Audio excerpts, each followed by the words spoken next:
నెల్లూరు నగరంలోని Mypadu gate centre నందు శనివారం ఆంజనేయ స్వామివారి దేవస్థానంలో మంత్రి నారాయణ జన్మదినాన్ని పురస్కరించుకొని ప్రత్యేక పూజలు నిర్వహించారు. ఈ సందర్భంగా కో మారి విజయమ్మ మాట్లాడుతూ నెల్లూరు నగర శాసనసభ్యులుగా 72,489 ఓట్ల అత్యధిక మెజార్టీతో అఖండ విజయం సాధించిన అభివృద్ధి ప్రదాత ప్రజలకు, ఆత్మీయులు, కార్యకర్తలకు, స్నేహితులకు మార్గనిర్దేశకులు మా ప్రియతమ నేత రాష్ట్ర మున్సిపల్ శాఖ మంత్రివర్యులు పొంగూరు నారాయణ ఇలాంటి పుట్టినరోజులు మరెన్నో జరుపుకోవాలని ఆకాంక్షించారు.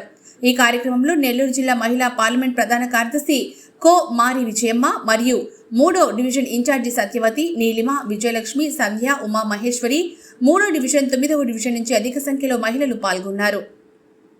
అందరికీ నమస్కారం. నా పేరు కుమారి విజయమ్మ, నెల్లూరు పార్లమెంటరీ మహిళా ప్రధాన కార్యదర్శి, 3వ డివిజన్ ఇన్ఛార్జ్.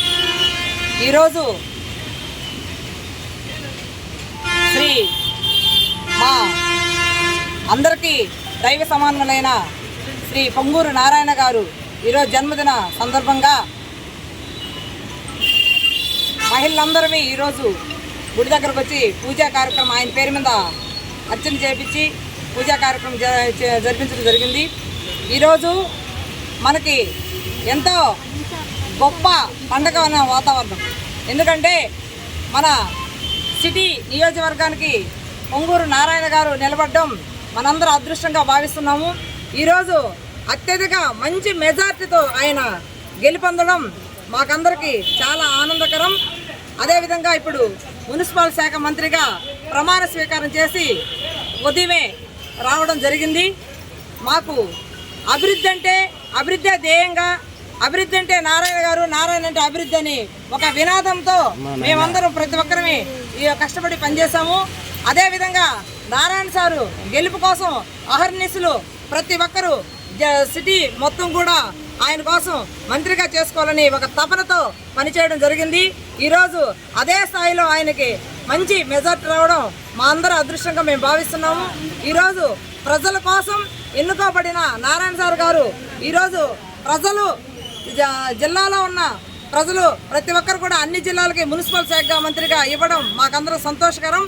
ఆయన అభివృద్ధి, పట్టణ అభివృద్ధి కూడా ఏ విధంగా ముందు ఆయన 2019లో కూడా ఏ విధంగా చేస్తారో కూడా మనం చూసాము. ఇప్పుడు ఈ 4 సంవత్సరాల నుంచి కూడా 5 సంవత్సరాల నుంచి కూడా మనకి ప్రభుత్వం లేక ఎక్కడక్కడ నిర్వీర్యం అయిపోయింది ఉన్న ప్రభుత్వం. కానీ ఇప్పుడు మళ్ళీ చంద్రబాబు నాయుడు గారు రావడం మా అందరూ అదృష్టంగా భావిస్తున్నాము. బడుగు బలహీన వర్గాలకి ఎలాంటి ప్రజలకు ఎలాంటి వసతులు అయితే మనకి కల్పించి రాష్ట్రం ఏ విధంగా డెవలప్మెంట్ అవ్వద్దనే ఒక ధ్యేయంతో చేస్తున్న మన నారా చంద్రబాబు నాయుడు గారు కూడా మేము అభినందన తెలియజేస్తున్నాము. ఇప్పుడు ఒక ఇజంతో ఉన్న మా నాయకుడు నారాయణ సార్ గారు పుట్టినరోజు శుభాకాంక్షలు తెలియజేస్తున్నాం మహిళలందరినీ. ఆయన ఎప్పుడు ఆరోగ్య ఐశ్వర్యాలతో బాగుండి సంతోషంగా ఉండి ప్రతి ఒక్కరిని అందరినీ బాగా చూసుకునే గొప్ప వ్యక్తిగా మేము భావిస్తూ ఆయనకి ఈరోజు జన్మదిన సందర్భంగా మేము మా 3వ డివిజన్లోని మా రామాలయం అంటే ఆంజనేయ స్వామి గుడి దగ్గర పూజా కార్యక్రమం చేపట్టడం జరిగింది. ఆయన నిండు ఆరోగ్యంతో ఆశలతో ఉండాలని చెప్పి మేము ప్రతి ఒక్కరు ప్రార్థిస్తున్నాం.